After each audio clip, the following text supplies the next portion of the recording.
welcome back to the Jonestead farm. We're going to work on this old gasoline generator. I've had it for about 10 years. It runs pretty good. We had some issues with the pull cord a few months ago, and so we got a new cord. We took this cover off last weekend and determined that the internal components, the spring and the lever inside that actually grab the, I guess it would be a rod to get the motor to turn over, were not working correctly. So we ended up getting a new part. So we'll kind of disassemble this and see if we can get a new pull cord and stuff installed. Here it is. Got it off of Amazon. $15. So brand new. Got some dust on it already, but brand new. Go right there. So let's get going.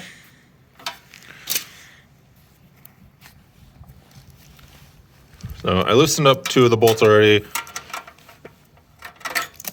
Just loosen this guy up right here using the 5/16. The idea behind this is that we can have 2 smaller generators, one for the well pump and then one for the house. And the well pump one can also be used around our freezers for the farm. So pull this cover off. I'm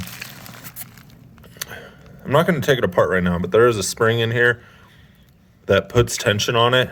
And when you pull the pull cord, these tines pop out right there. So see, that one actually deployed, and then this one's a bit seized. So this one has them right there. That's a tine, or what I'm going to call a tine. And it pops out, and then it catches, and this one pops out. And what it does is it catches this, and it spins the motor. We worked on it last week and determined there's plenty of spark on the spark plug. We replaced the fuel and checked the oil and the air filter. All that was good. So the idea is we can just do a 1-for-1 replacement.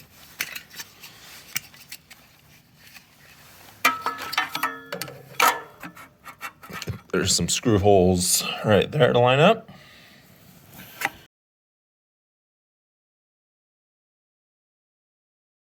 Okay, the new component there is put on with the pull cord. Fuel lever is on in the on position. Choke is to the left, which is on. Come around here to the front. On. And I think I'm ready to pull. The fuel was good last weekend. This one fits about 4 gallons. We'll see what happens.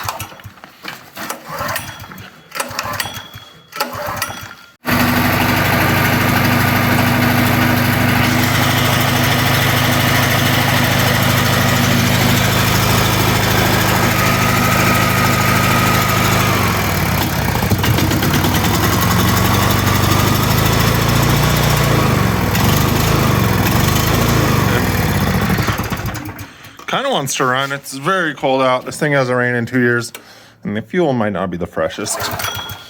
But at least this is working good.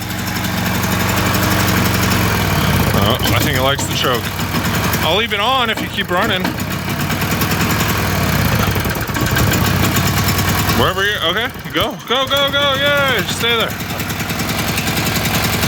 Old rattly thing, but I'm happy. So what we do is I keep this with it. Power cord, all sorts of stuff. Keep a couple of extension cords. And then we got freezers lined up. 1, 2, 3. So we keep those lined up. All right, well, you do that. And then we got an extension cord that is ran from that shed over here to this.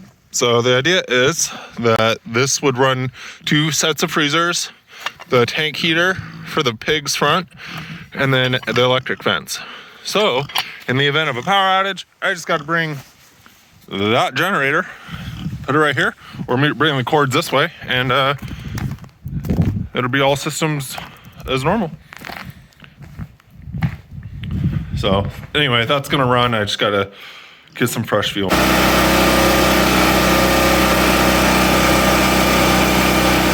running good now. I'm gonna put it back in storage.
So we just got to the side of the house. This is our cover. It's a plastic bag for the 3,500 watt Honda generator. We keep this right next to the house, so if I'm not home, Jelaine, it's on wheels, so Jelaine can slide it out from the house and run an extension cord right inside the house.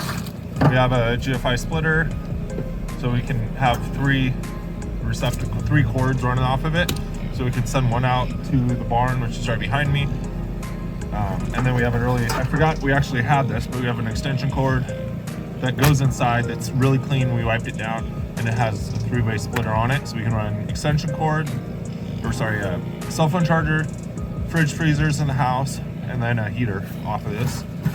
And we actually just bought a Christmas present for ourselves, and it's a fireplace heater, 1,500 watts. So not only is it dual purpose for heat, the power goes out, so we don't have to run the whole furnace. These little 3,500 watt generators aren't really designed for a whole house heating system. But you know, if you have 1,500 watts in a master bedroom, we're planning on hiding out in there and staying warm in the bedroom, and not heating our whole house. So it's on wheels. It's pretty easy to slide around, move. It's an old one. I got it for $50 from the neighbor when they moved. Haven't ran it. I just want to double check. Make sure the key's on. I want to make sure it's running and good before the power goes out. Another thing, it looks like maybe a mouse got in here, but here's an extension cord. It's a bummer. It's a $100 extension cord, and there's a mouse that ate some insulation. But this little check right now is going to save us some time. You know, if the power goes out, we're not fumbling around. All right, I just filled most of it up, but top it off all the way. The thing with generators, you either got to store propane or store gas. And the gas is good for, it depends what you're using it in. Your car, it'd probably be good to store for a year. If it's a really sophisticated newer motorcycle, might only be good for a couple months. But what I would recommend in any small engine is to use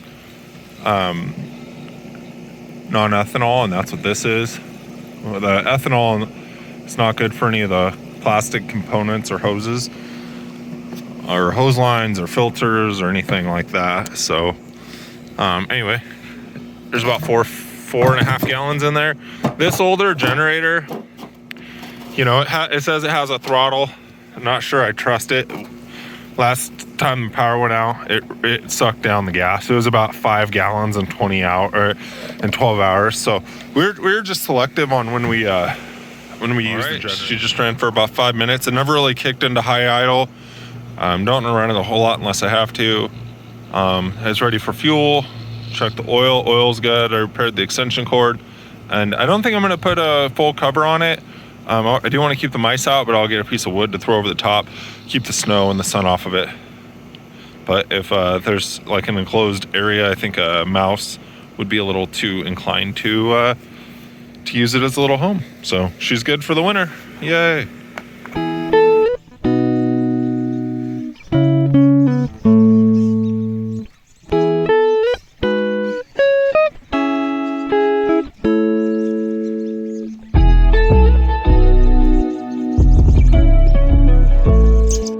And these are the robins.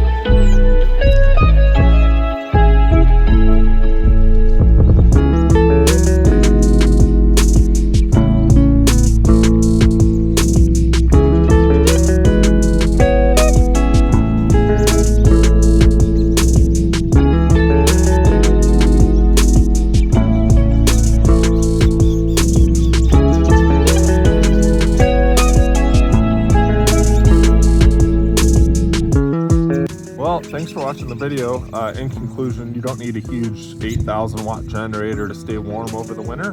Just consider getting two smaller, affordable 35 to 4,000 watt generators, plugging in your heater for the house, and then your refrigerator and freezers, and you should be just fine. We've been getting by on that for many years, 6 years or so, between Sandy and Heron Bend. So that's what we do on our farm, and I'm sure it would work for your house too. But I hope you guys had a Merry Christmas and a Happy New Year, and thanks for watching. Bye.